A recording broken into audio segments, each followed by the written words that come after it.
back on another episode of the Supercharged podcast. We've got a really special guest today, Jason Pfaff, and worked with Jason in the past on a couple different projects in a former life. So I'm really excited to have him. Of course, we've got George as well. Jason has served as the head of learning innovation at the Association for Talent Development. He has deep experience in innovation and education delivery, many accomplishments as an operating executive, and he's also solved several significant issues in lead generation and branding functions. Jason, if you could, maybe tell our audience a little bit about how you got into education and how you were able to just kind of have an impact in so many different verticals. Yeah, man. Well, thanks. So education for me, I tell people it's like the family business. I grew up in a house with a college professor for a mom, and then my dad was actually a university president. So for me, it's really been interesting to see the evolution that we've all been a part of in higher education, right? Like, I grew up in a small college town, traditional college campus, kids just competing with each other to flock there, and here we are in a world where, increasingly the world's racing online. Schools are in cutthroat, competition with each other for the same students. And so I just, it's been fascinating and engaging and compelling for me to have a front row seat from, honestly, childhood up through early adulthood. Now throughout, I've been doing this for about 20 years now. So higher ed has been 90% of my focus throughout my career. And I've always tried to put myself, either at the front or near the front around some other people who are trying to figure out what's next. I don't think anybody who's put a couple of thoughts to it over the last decade or so thinks that their kids will be going to the same type of institutions and the same types of structures, recruited in the same ways, taught in the same ways as they were. And so, the way my mind works, you either innovate or you die, because I do believe, this is a sea change. Certainly the current crisis is a catalyst. And, I'm just excited and passionate about, working on the next 5-10 years and seeing where this leads. Yeah, absolutely. I think it was Drucker who said that change is not mandatory. Your existence is optional. And I think we're definitely experiencing that right now. So what do you see, or what do you think are some of the future trends in admissions and marketing? Yeah, well, thanks. So, one of the challenges right now, and you guys may agree or may not agree, or you may have some, listeners who this hits too close to home and may disagree, but you've got a lot of institutions run by folks that are new to this landscape, right? They did not grow up with Instagram. They're not on Snap, TikTok.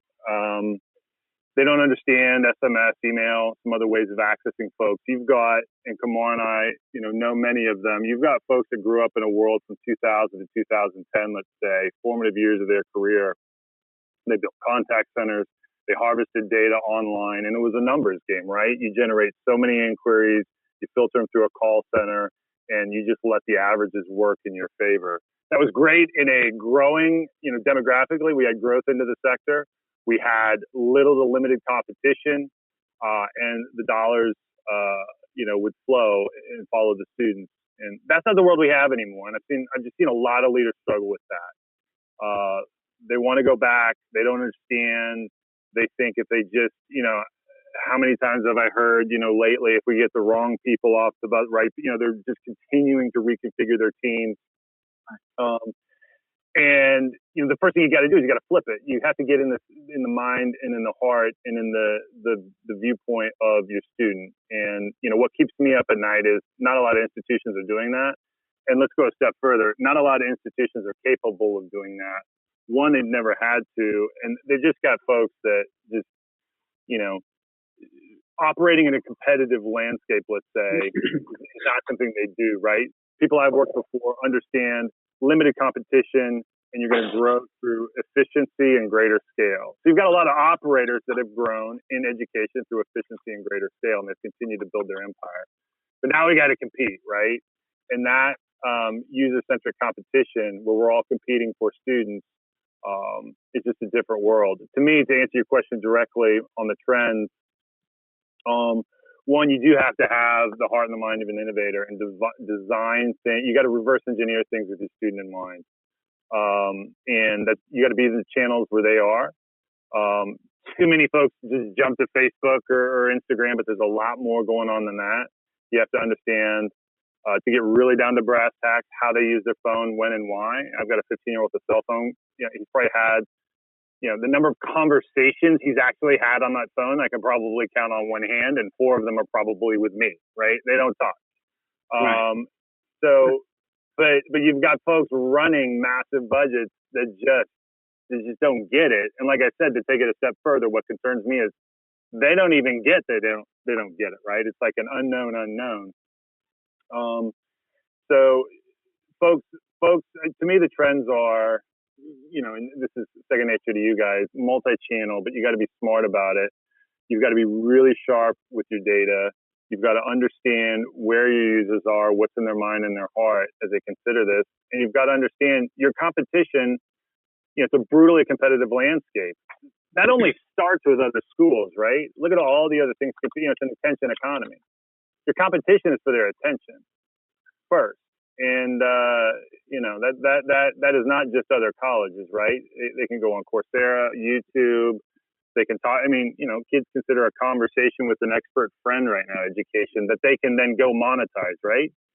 If you're a kid and you want to make money, you can go talk to another kid and learn how to flip and go make it rain, right? And the idea that you're going to talk to the same kid in a different way through a call center about welding and resonate just as well, it's just a different game. Absolutely.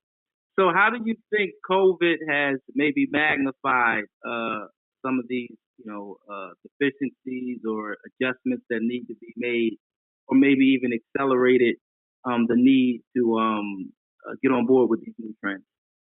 Yeah. So to me, COVID, and this is true in any kind of epochal moment, in my opinion, everybody's trying to calculate like what changes. To me, the easiest place to look is what was already changing in the background and what COVID then just kind of put on steroids and unleashed, right? It's like that old Hemingway quote, somebody asked Hemingway, how do you go bankrupt? Actually, the sun also rises. How do you go bankrupt? He said 2 ways, slowly and then quickly, right? It kind of happens slowly over time, and then all of a sudden you wake up and you're like, I got no students, right? And that was building slowly in the background. COVID has forced people to understand that how close to the brink they were, and they just didn't get it. They just didn't understand. I run an institution that's been here for 100 years or 50 years. They don't understand, how close to the brink that they really were. And you see folks bifurcate quickly, right? You get some folks on the brink, and they go in a shell, they park on their island, and they're waiting for somebody to come in with this, amazing map forward, right? And maybe they're hiring some consultants right now, and it makes me laugh. And again, some of us operate in this world, so I got to be careful. But I see folks operating or offering consulting right now, right? And it's like, let me help you navigate through COVID, and it's like, what's your experience navigating through a global health pandemic with, higher education and, nobody really knows, right? So if we establish that as a baseline, it gets to your question, what changes? You've got to connect with people. I don't think in my lifetime things have been as raw and emotional as they are today, right? And let's be clear, it's now COVID plus. Unfortunately, there are people in this country in college-going age groups, older, younger, in real pain, and that it is awakened a rawness and an emotionalness in people that's metastasizing in a way that, again, in my lifetime on this earth, I haven't seen. And if we think that on the other side of this, people have been scared about their job, they've been scared about their health, and now they're scared about their security. That gets to the root of who you are as a human, right? Education has always been a very important part of that human evolution through those 3 things, right? Why do you get educated? You want to be healthy, happy, secure, and make money. but you've got to speak to people in a way, I think, that's more raw, more emotional, more open, more transparent. I think we've seen that, especially in other consumer-oriented channels. There's been a big push, around transparency, video, social, all those things help with that.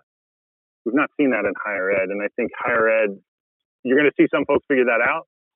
And it feels soft, right? It's subjective what I'm saying, but you just got to talk to people. You want people to come to school this fall, man. Or this summer or whenever, next January, online, offline, it doesn't matter. We've all been attacked on kind of our core humanity through this, and you've got to be open and talk to people and talk about how education can be part of that evolution with them to the other side. Right. Yeah, definitely a very emotional time right now. Tell us a little bit about how you've kind of changed your marketing messages, particularly on social, to be a little bit more empathetic, and then kind of share with our audience, when you're running those channels, how does that fit into your overall attribution model, right? A lot of people are very direct response in their marketing, but sometimes that may lead you to turn off certain channels that in the bigger picture are actually contributing to an admission. So how are you shifting the messaging to be a little bit more empathetic, and tell us a little bit about how you do your attribution on the digital side? Yeah, no, it's a great question. And I would say, and this is kind of starting at the end, but I think there's a part where on the admission side too, we've got to bring the team to match. If we're going to change the messaging, we've got to bring them to matching that messaging.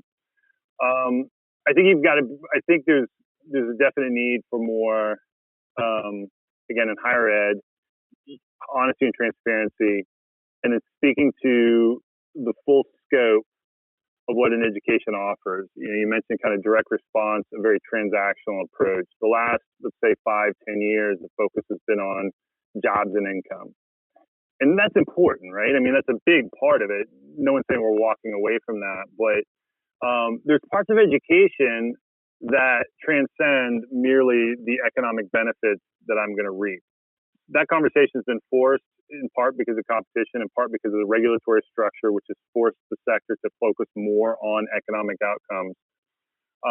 But I think especially, again, young folks who have grown up, and again, a lot of them have seen this happen twice, right? They saw their parents lose their jobs in 2008. Now maybe their first job, or they're looking at, again, 2019, it's happened all over again. They understand the fragility with which the economic structure has been built. And so they're looking for connection. So in your marketing, if you, again, to use your earlier example, if you've just been speaking in a very linear way, come study with us for 12 months and we'll get you a job, doing X, Y, Z, it feels very transactional.